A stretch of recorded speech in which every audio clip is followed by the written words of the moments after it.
बचपन, 55 और 95 हर उम्र के लिए यकसा मुफीद। मफाद आम्मा का आलम बरदार। जरूर सब्सक्राइब करें, लाइक करें, शेयर करें और बेल आइकन प्रेस करना न भूलें। Rabbani the scholar YouTube channel. आइए इस मौके पर हमारे आज की नशिस्त के आखिरी कलाकार मोहतरम शबीर माहिर साहब को मैं आवाज देता हूँ कि तशरीफ लाएं और आपकी तकरीर पेश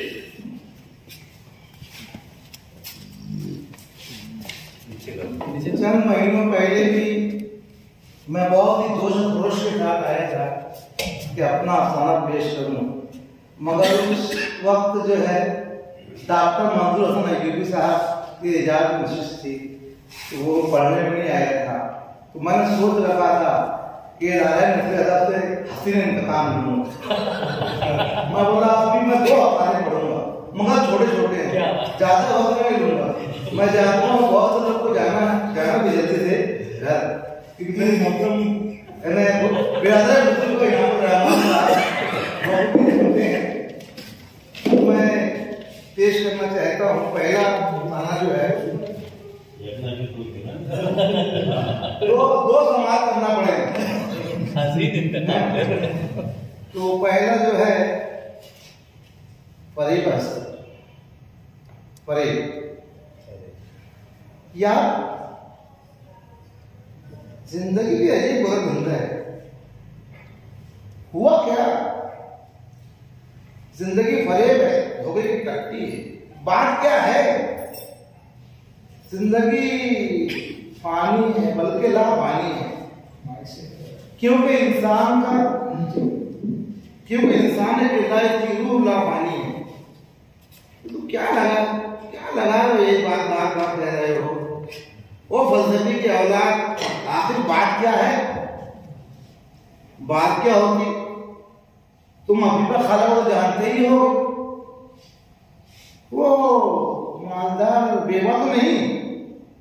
जब मैं दुबई जा रहा था तो उसके बारे में सुना था, बहुत बीमार थी। डॉक्टरों ने महज 6 महीने का मेहमान बताया था।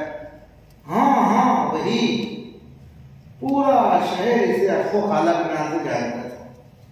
क्या वफात पा गई? वो तो शायद उम्र खिजर लिखवा कर लाए थी। वही उल्लू की दिन भागता, इतना घुमा फिराकर क्यों बात कर रहे हो? और फजकियाना मुशर्रफियां बंद मत करो, खुलकर बताओ क्या बात है। अफीफा खाला जिसको जन्नत खाला होने का एजाज हासिल था, शहर की सबसे मालदार बेवा थी। मजीद बदबख्ती के लावलद थे। दूर पार के चंद रिश्तेदार जिनकी वो माली मदद किया करती थी और गरीबों बेसहारों का बहुत बड़ा सहारा भी थी।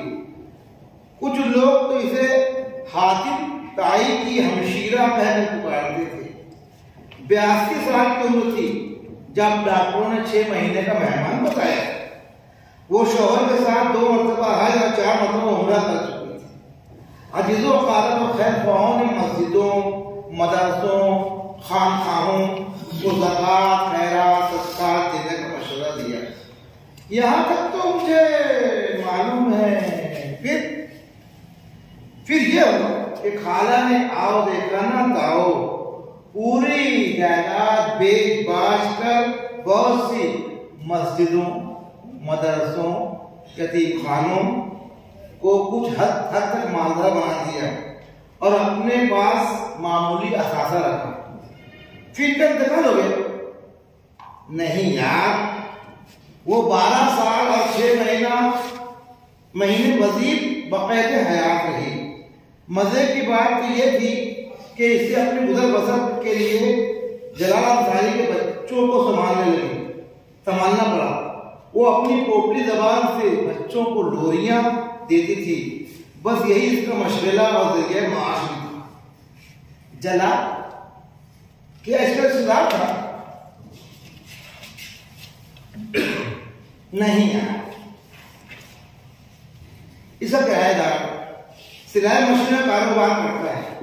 इसने खाला के 2 मंजिला मकान खरीद लिया था खाला के खाने पीने रहने का खास ख्याल रखता था और बीमार होती तो खुद ही अस्पताल लेकर जाता, वहां पे बिल भरता। खिदमत और खुशामद से इसने मकान बहुत पहले ही औने पौने दामों में खरीद लिया था। फिर खाला को उसे खरीदे हुए घर में ही रहने दिया कि जब तक जिंदगी है यही रहना और मेरे बच्चों को दादी का प्यार देती रहना। कितने दामों में मकान खरीदा होगा जलाल ने, और ये भी कहीं का मेरे दोस्त, पर ये भी जलाल नहीं बल्कि खाला जिंदगी थी। डॉक्टरों ने 6 महीने का मेहमान बताया था, वो मजीद 12.5 साल तक जीती रही। ये फरीब हस्ती नहीं तो और क्या है। इसीलिए तो मैं कह रहा हूँ कि जिंदगी अजीब बुलंद है। बकौल गालिब, हस्ती के मत फरेब में आ जाए यो असद, आलम तमाम हल्क़े दामे ख्याल।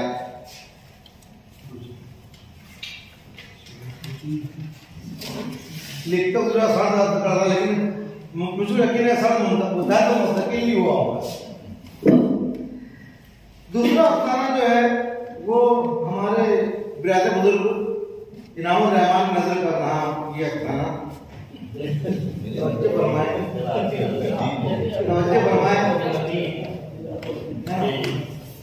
मैं इंस्पेक्शन पर रिमांड का सबसे ज्यादा ले रहा था।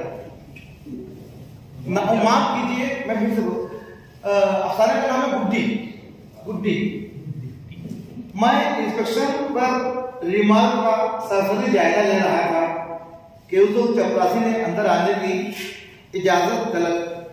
मैंने सर हिलाकर इसे अंदर आने का इशारा किया। वो आते ही बोला, जेठ साहब, एक आदमी अपनी बच्ची से मिलने आया है।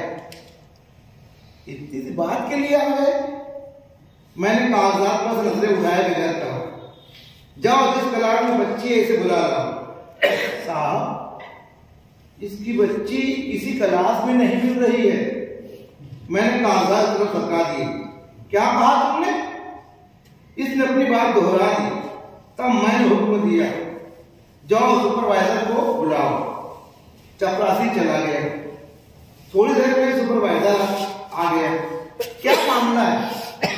सर, एक आदमी अपनी बच्ची को ले जाने के लिए आया है, मगर इसे अपनी बच्ची का असल नाम मालूम नहीं। क्या हिमाकत है? मैंने हिलाकर कहा, बाप को अपनी बेटी का नाम मालूम नहीं? हाँ, सुपरवाइजर ने मसनत से कहा, वो अपनी बच्चे का नाम गुड्डी बताता है, मगर मैंने अपने तौर पर 5वीं से 7वीं तक की क्लासों में तलाश किया, मगर वो नहीं मिली। ये कमाल करते हैं। अरे टीचर या क्लास टीचर का नाम से ही बच्चों को तलाश करेगा। गुड्डी, पिंकी, मनकी, संकी नाम से। खैर इस आदमी को बुलाता हूं। मैंने घंटी बजाई। चपरासी अंदर आया। कुछ देर बाद एक आदमी ऑफिस में दाखिल हुआ। इसका लिबास मैला कुचैला था, चेहरे पे घनी मूंछें, उम्र यही 40-45 साल रही होगी, हाथ पांव से मजबूत दिखाई देता था। क्या नाम है तुम्हारी बेटी का? मैंने छूटते ही सवाल पूछा। गुड्डी नाम है बड़े साहब, हमारी बिटिया का। इसने कहा, हमारी मेहरारू अस्पताल में है। हमारी मेहरारू अस्पताल में है। साइकिल वाले ने ठोक मार दी, ओके गोड़ पे बड़ा जख्म आवा है हुजूर। अचानक मेरे दिल में इंसानी हमदर्दी जाग उठी और मेरा गुस्सा और नाराजगी काफूर हो गई। मैंने अब नरमी अख्तियार की। इस का नाम क्या है? मैंने पूछा, इसका नाम क्या है? बड़े साहब, हम कितनी बार कह चुके हैं, गुड्डी है, गुड्डी है, गुड्डी। हाँ, कभी कभी गुड़िया भी कहकर बुरा है, मगर भाई, मैंने कहा, ये तो उर्फियत हुई। नाम अब नाम मालूम होगा तो बात बनेगी।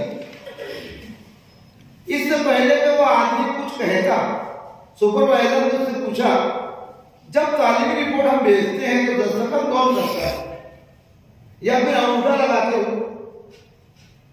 हमरे मेहरारू दस्तखत करते हैं, दस्तखत कर दे।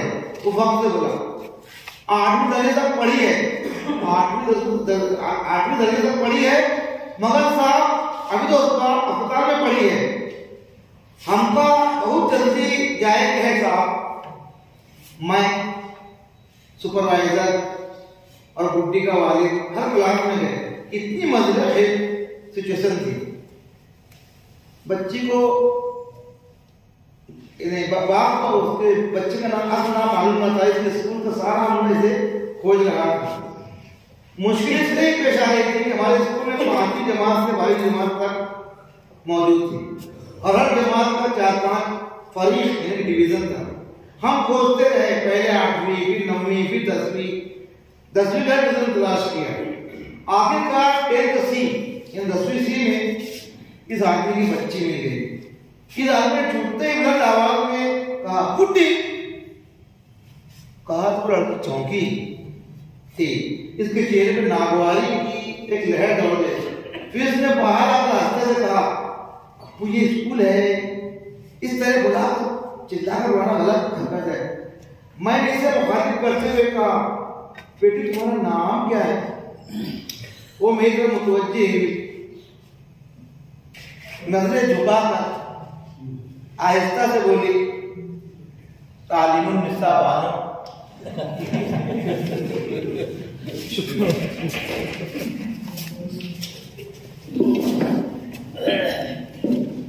शबीर मालिक साहब ने 2 अफसाने पेश किए, इसका जो साहबाज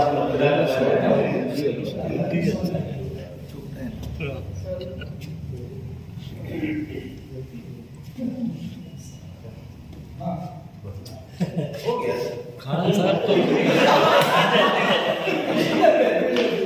इससे बेहतर तबसरा हो ही नहीं सकता। ये भी तबसरा है, अच्छा तबसरा नहीं, आप लोगों ने हंस दिया, इसका मानी अच्छा तबसरा था। अफसाना ये तबसरा अच्छा है।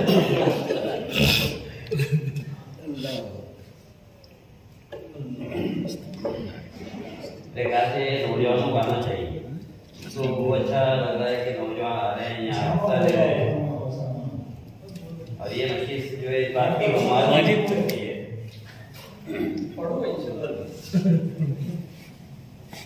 शबीर माई साहब सर ने कहा था कि मैं सोच के आया हूँ कि मैं हसीन इंतकाम उन्होंने इंतकाम ले भी लिया। पहली बताओ तो पहला जो अफसरा था उनका कहाँ शुरू और खत्म कहाँ वो समझ नहीं। दूसरा जो है वो सिर्फ बयान किया गया, उसमें अफसानातों से कहा नहीं जाता, लेकिन उसमें मजा का पहलू बिलावजा डाला गया। उसमें क्या बयान है वो समझ में नहीं आ रही। अगर आप मजा लिख रहे हैं तो मुकम्मल मजा लिखिए, उसमें अफसाना लाने, उसको अफसाना नाम देने या अफसाने अंदाज देता है मुकम्मल एकदम खुला हुआ मजा लिखिए। उसमें भरपूर मजे के लौजबात होने चाहिए। उसमें कहानी भी आप शामिल कर रहे हैं, उसको अफसाना भी बोलना चाह रहे हैं, उसको मजा भी बताना चाह रहे हैं, तो एकदम एक नाम होगा उलझी उलझी हुई तेरी मुझे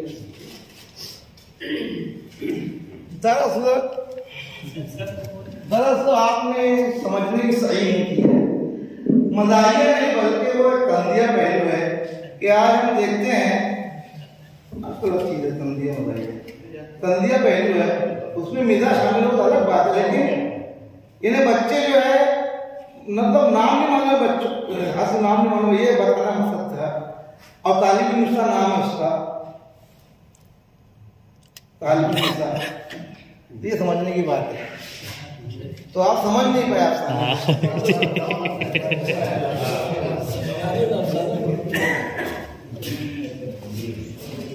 भाई साहब ने हमको अफसाना समझा दिया, भी समझा क्या जो इंतकाम था वो भी ले भाई साहब पहले जो आपने समझाया उसको खत्म किया गालिब के शेर पर। आप खुद गौर कीजिएगा वो शेर क्या उस अफसाने के पूरे मवाद से मेल खाता है, हस्ती के मकबरे में आ जाएगा। दूसरा जो अफसाना आपने जो पेश किया स्कूल कैंपस में गुड्डी, वो आप जिस कैरेक्टर को पेश कर रहे हैं, जिसके इतने मुकाबले आपने उस कैरेक्टर की अगर अच्छी तरीके से स्टडी की होती तो 8वें नहीं बोलता, 8वें 8 दर्जे में 8 दर्जे में पढ़ वो जो जिस किस्म का जिस कुमाश का आदमी है उसके मुंह से 8वीं लफ्ज निकलने नहीं चाहिए और निकल ही नहीं सकता। ये कासिम अलीम वगैरह ये बॉम्बे के लोग हैं, ये जानते हैं अच्छी तरीके से कि क्या जबान इस्तेमाल करते हैं वो लोग, और उसके मुख्तलिफ जो डायलॉग्स हैं वो हर जगह वो डायलॉग में वो ठोकर खाता है। ये मैं नोट करता रहा, मुझको ये उम्मीद नहीं थी कि शब्बीर माहिर एक अच्छा अफसाना निगार जो जिसकी अफसानों पर एक किताब वो इस किस्म के अफसाने वो आप तंज भी जो लाए थे वो तंज पहले ही समझ लो कैरेक्टर जैसे ही दाखिल होता है मेरी लड़की को ढूंढ रहा हूँ, क्या नाम है तो मालूम नहीं, ये पहला वही समझ में आने के लिए क्या चीज है। ये वो अपना उसको बैन न तंज पूरा है, ना मिजाज पूरा है, ना अफसाना पूरा है, एक मिनी अफसाने के का मलबूजा ऐसी कोई चीज मलबूबा ना, वो एक ऐसी चीज थी। आप आए तो सही, हमको उम्मीद है कि आप फुल लेंथ अफसाना लाएंगे और अच्छी तहरीर लाएंगे। भाई साहब आपसे तवक्कुआत है, आप एक साहित्य किताब है और अफसाने के एक अच्छे राइटर हैं, थोड़ा सा दारा नसरी अदब पर और हम पर भी रहम कीजिए। शुक्रिया।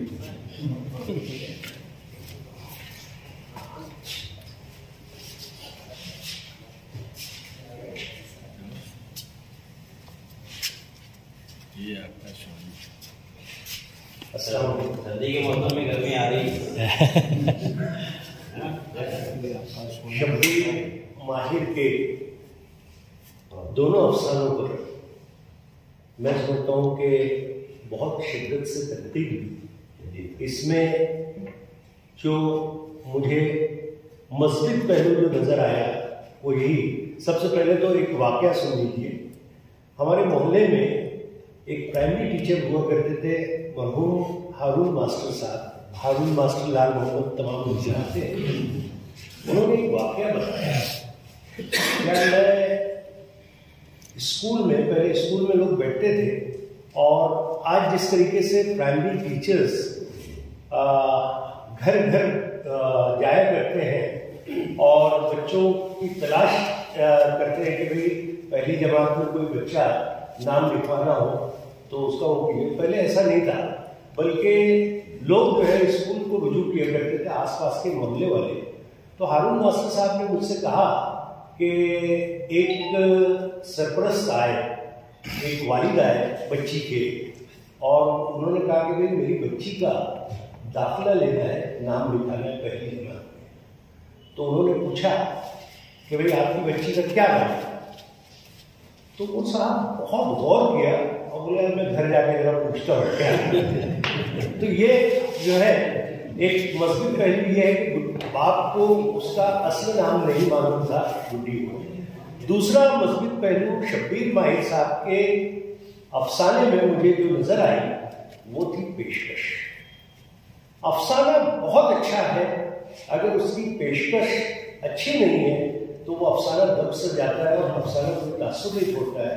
मैं समझता हूँ कि शब्बीर माहिर साहब ने बहुत अच्छी पेशकश की, और जहाँ तक कि तज्जिया मज़ाहिया अफसाने भी लिखे गए हैं, ये भी एक मजबूत पहलू है।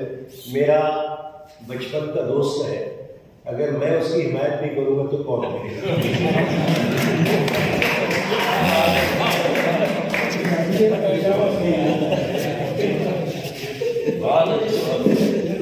ये बात अच्छी लगी कि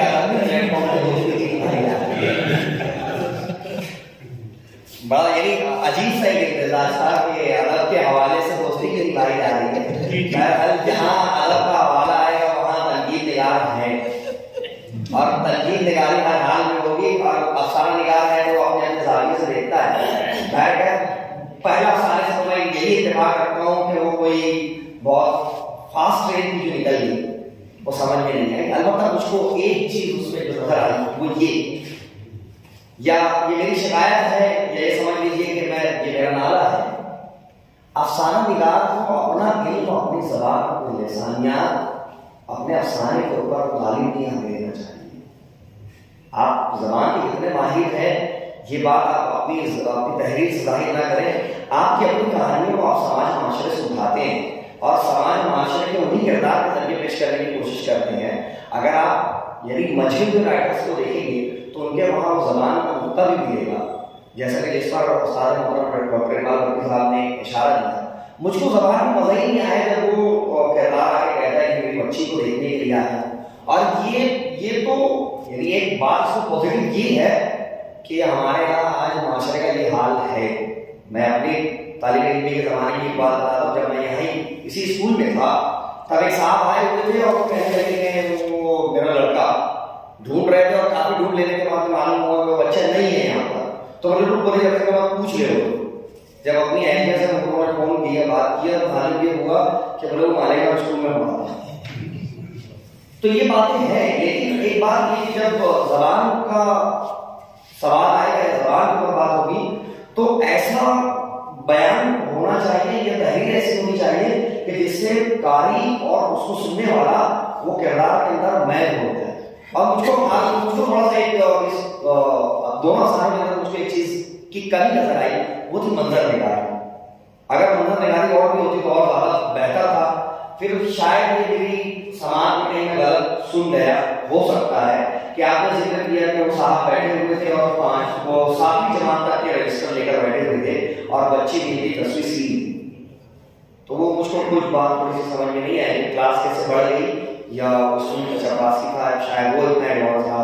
ये हो सकता है कि मेरी कमी रही होगी। है एक अफसाना अच्छा था, आपने नुक्ता उठाया, ये होना चाहिए वाक़या के अंदर से इतनी बेदारी हो, वो इतनी ज्यादा गुड्डी और गुड़िया से थोड़ा बाहर नहीं आना चाहिए। बहुत